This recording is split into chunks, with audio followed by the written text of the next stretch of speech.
And we just, spend our time on very simple activities, movies, meals, or even just go to the park or the beach for cycling. So that allows me to save up a large portion of my income and I just plow it into the stock market. It's almost like we all have to adopt your mindset, right? Would you say you're the kind of person who then invests in experiences more? There's been a trend towards that. That's a very, very good observation you did there.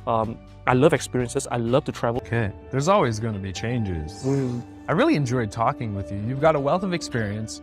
You really opened up my mind to the idea that an individual can acquire more assets. There's no harm in trying to be richer, quote unquote. Yes, of course. And making more money. But if you don't protect yourself and if you don't take out a coverage plan and you don't account for risk, then you're not your own best friend in the sense. Yes, obviously. There's no point in having a Lamborghini if you can't sleep at night, right? You won't be able to drive it. Right. It's not a good situation. So the citizens aren't so stressed and they can cope with paying their rent and their mortgage and all those Yes, types of correct. things.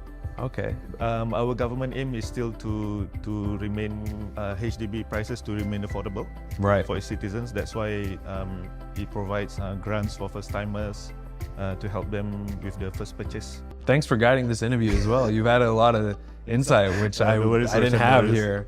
Okay, thank you so much. Thank you so In this conversation, in this discussion, you're definitely higher than me as far as knowledge goes. You know more. I think when somebody who is a first-time property investor or buyer looks at a property, they are thinking freehold, 99-year, how long is this going to last me? And I think what you've helped do is kind of widen, the scope of what they should look at, which is very important.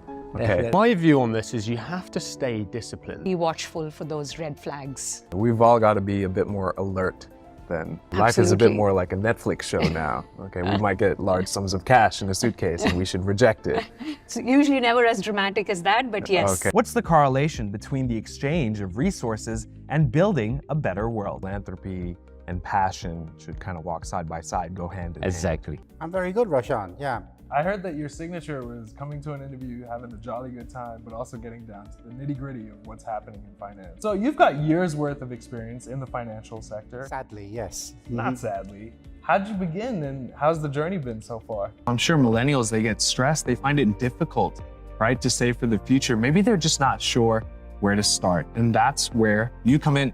Yeah, you should put yourself in the other person's shoes, see how they're feeling. Yes, and where this value comes from. Brilliant. I love a good acronym, by the way. Thank you very much. All right. I think that's the end of it. Thank you for joining me on Tea Time Tuesday. Cheers. Thank you. Great. Let's do this again soon. Okay, so say all these things don't work out. The insurance doesn't pay for some reason. The investment isn't guaranteed. Yeah.